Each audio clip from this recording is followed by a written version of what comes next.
Finance ಹಾವಳಿಗೆ ಜನ ತತ್ತರಿಸಿ ಹೋಗಿರೋ ಹೊತ್ತಲ್ಲೇ ಇಲ್ಲೊಂದು ಫ್ಯಾಮಿಲಿ 12 ಕೋಟಿ ದೋಚ್ಕೊಂಡು ಹೋಗಿದೆ.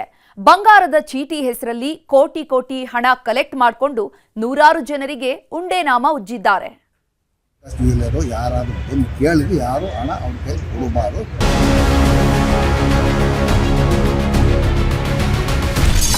ಜನರಿಗೆ ಹುಟ್ಟಿಸಿದ್ರು ದುಪ್ಪಟ್ಟು ಲಾಭದ ಆಸೆ. ಕೋಟಿ ಕೋಟಿ ಲೂಟಿ, ದಂಪತಿ ಪರಾರಿ. ಊರೂರಲ್ಲೂ ಕಿಲ್ಲರ್ ಫೈನಾನ್ಸ್ ರಣಕೇಕೆ ಹಾಕ್ತಿದೆ. ಸಾಲದ ಹೆಸರಲ್ಲಿ ಎದ್ದಿರೋ ಕಿಚ್ಚು ಕಾಡ್ಗಿಚ್ಚಾಗಿ 10 ಜನರನ್ನ ಬಲಿ ಪಡೆಯುತ್ತಿದೆ. ಇದರ ಜೊತೆಗೆ ಚೀಟಿ ದಂಧೆಗೂ ಜನ ಕಂಗೆಟ್ಟು ಹೋಗಿದ್ದಾರೆ. ಇಷ್ಟು ಸಾಲದು ಅಂತ ಚಿನ್ನದ ಹೆಸರಲ್ಲಿ ಪಂಗನಾಮ ಹಾಕೋ ಖದೀಮರು ಹುಟ್ಕೊಂಡಿದ್ದಾರೆ. ಅಮಾಯಕ ಜನರನ್ನೇ ಟಾರ್ಗೆಟ್ ಮಾಡಿ ಕೋಟಿ ಕೋಟಿ ಕೊಳ್ಳೆ ಹೊಡೆದಿದ್ದಾರೆ.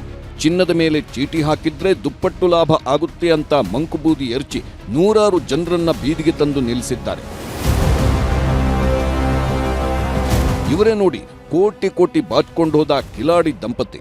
ಇವನ ಹೆಸರು ಶಿವಾನಂದ ಮೂರ್ತಿ, ಈಕೆ ಅನ್ನಪೂರ್ಣ.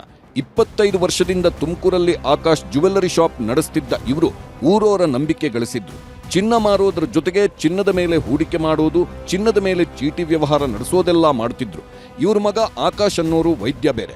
ಹೀಗಾಗಿ ಒಳ್ಳೆ ಫ್ಯಾಮಿಲಿ ಅಂತ ಎಲ್ಲರೂ ನಂಬ್ಕೊಂಡಿದ್ರು. ಕಡಿಮೆ ಬೆಲೆಗೆ ಚಿನ್ನದ ಚೀಟಿ ಹಾಕಿದ್ರೆ ಒಳ್ಳೆ ಕಾಸು ಬರುತ್ತೆ, ಕೈ ತುಂಬ ಬಂಗಾರ ಬರುತ್ತೆ ಅಂತ ನಂಬಿಸಿದ್ದಾರೆ.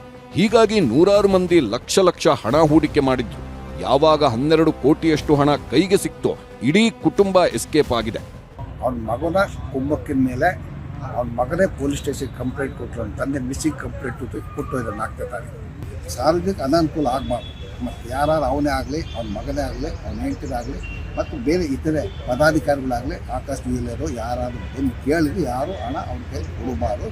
ಅದು ತಾತ್ಕಾಲಿಕ ಮುಚ್ಕೊಂಡು ಹೋಗಿದೆ. ನಿವೃತ್ತ ಕ್ಷೇತ್ರ ಶಿಕ್ಷಣಾಧಿಕಾರಿ ಎಲ್ ಸಿದ್ದಲಿಂಗಪ್ಪ ಅನ್ನೋರು ಕೂಡ ಈತನ ಬಳಿಯೇ ಹಣ ಹಾಕಿದ್ರು. ಯಾವಾಗ ಇವನ ಸುಳಿವಿಲ್ಲದಂತಾಯ್ತೋ ಪೊಲೀಸ್ ಠಾಣೆ ಮೆಟ್ಟಿಲೇರಿದ್ದಾರೆ. ಆಗಲೇ ನೋಡಿ ಅಸಲಿ ಕಥೆ ಹೊರಬಿದ್ದಿದ್ದು. ಸಿದ್ದಲಿಂಗಪ್ಪರ ಬೆನ್ನಲ್ಲೇ 50ಕ್ಕೂ ಹೆಚ್ಚು ಜನ ಪೊಲೀಸ್ ಠಾಣೆಗೆ ದೂರು ನೀಡಿದ್ದಾರೆ. News 18 impact. ಮನೆ ಬಿಟ್ಟವರು ವಾಪಸ್. ಇನ್ನು ಮೈಕ್ರೋ ಫೈನಾನ್ಸ್ ಭೂತಕ್ಕೆ ಅದೆಷ್ಟೋ ಜನ ಮನೆ ಬಿಟ್ಟಿದ್ದಾರೆ. ಸಾಲ ಕಟ್ಟೋದಕ್ಕಾಗದೆ ಹುಟ್ಟೂರನ್ನೇ ತೊರೆದು ಹೋಗಿದ್ದಾರೆ. ಇದೇ ರೀತಿ ತುಮಕೂರು ಜಿಲ್ಲೆಯ ಕೊರಟಗೆರೆ ತಾಲೂಕಿನ ಕುರಂಕೋಟೆ ನಿವಾಸಿ ಮಾರುತಿ ದಂಪತಿ ಕೂಡ ಮನೆ ಬಿಟ್ಟು ಹೋಗಿದ್ರು. 2.5 ಲಕ್ಷ ಸಾಲದ ಹಣ ಕಟ್ಟಿಲ್ಲ ಅನ್ನೋ ಕಾರಣಕ್ಕೆ ಮನೆ ಮುಂದೆ ಎಲ್ಲ ಬೋರ್ಡ್ ಹಾಕಿದ್ರು. ಈ ಸ್ವತ್ತು ನಮಗೆ ಸೇರಿದ್ದು ಅಂತ ಬಣ್ಣದಲ್ಲಿ ಬರೆದು ಮಾನಹರಾಜು ಹಾಕಿದ್ರು. ಇದರಿಂದ ಮನನೊಂದು ಊರನ್ನೇ ಬಿಟ್ಟಿದ್ರು. ಯಾವಾಗ ಈ ಬಗ್ಗೆ ನಿಮ್ಮ ನ್ಯೂಸ್ 18 ನಿರಂತರ ವರದಿ ಪ್ರಸಾರ ಮಾಡ್ತೋ ಅಧಿಕಾರಿಗಳು ಅಲರ್ಟ್ ಆಗಿದ್ದಾರೆ. ಊರು ಬಿಟ್ಟ ದಂಪತಿಯನ್ನ ಮತ್ತೆ ಕರೆತಂದು ಮನೆಗೆ ಸೇರಿಸಿದ್ದಾರೆ. ಖುಷಿಯ ವಿಷಯ ಅಂದ್ರೆ ಅಧಿಕಾರಿಗಳೇ ಮನೆಗೆ ಸುಣ್ಣ ಬಣ್ಣ ಬಳಿದು ಮನೆ ತುಂಬಿಸಿದ್ದಾರೆ.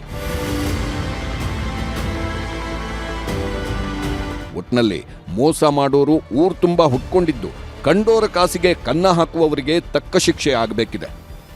ವಿಠಲ್, ನ್ಯೂಸ್ 18, ತುಮಕೂರು.